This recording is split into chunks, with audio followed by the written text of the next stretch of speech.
So ayan nga, what's up mga idol, ginabi na naman nga tayo ng pag-uwi.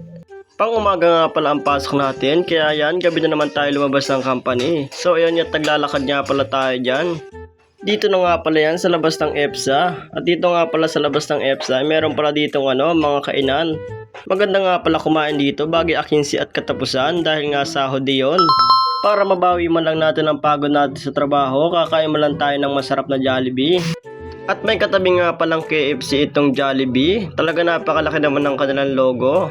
So ayun nga, kung nakikita nyo naman. At pag uwian na nga ay hindi ka mauubusan ng sasakyan dahil nga napakarami dito. Talagang mamimili ka lang ng sasakyan mo. Kung gusto mo naman ng mahal-mahal ang bayad, dito tayo sumakay sa bus.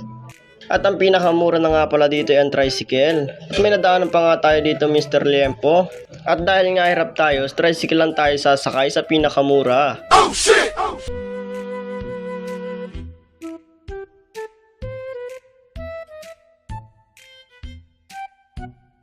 At nang pauwi na naman nga tayo, may nadaanan naman tayo yung Jollibee. Talaga napakalaki naman talaga niyan. So ayan nga, nakikita nyo naman. Kung taga dito ka nga sa Cavite, alam na alam mo yung lugar na yan. So ayan nga.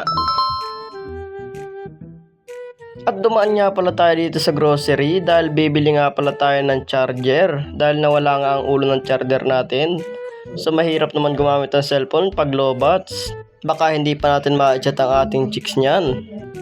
At naglaga na rin nga pala tayo ng okra para sa ating hapunan. So ayan nga, hanggang dito ng ating video mga idol.